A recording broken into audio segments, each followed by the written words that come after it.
The next thing that we have to stop and look at are collections.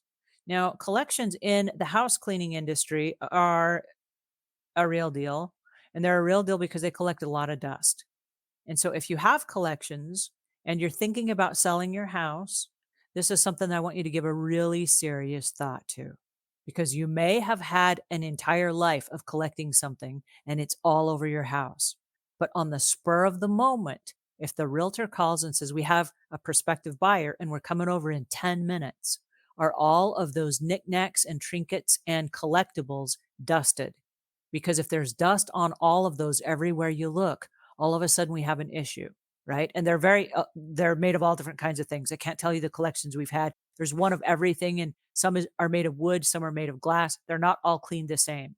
And very rarely are they all dust free.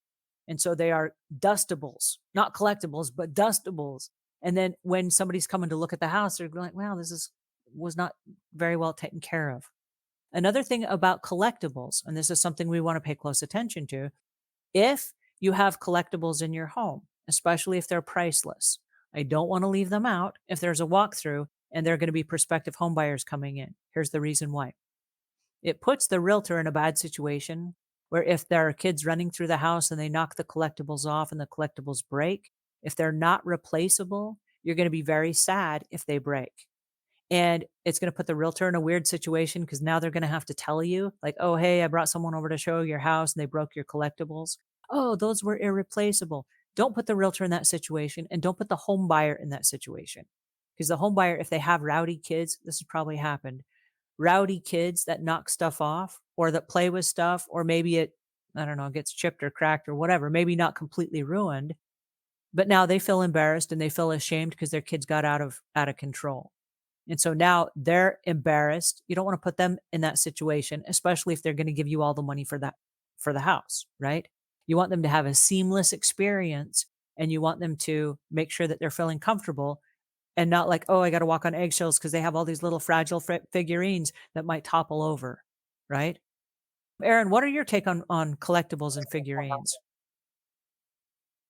If possible, remove them all. Get them all out of your house. Box them all up. Put them in a nice box. Put them in the garage. Take the cabinet they were in. Get some movers. Move it out into the garage. Get some family to come help you. If possible, get rid of all knickknacks, all of them, all of your collectibles, if possible. Can't tell you how many homes I've been in where there is a ton of collectibles around the house, and I cannot keep the buyer in the house.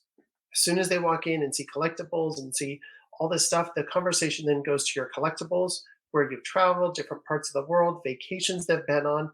And instead of them looking at your property as a potential, now they're talking about your collectibles and they can't wait to get out of the house and go see the next one. And so really it will run buyers off by having those amazing collections all over your house. Please put them in the garage if you're going to sell.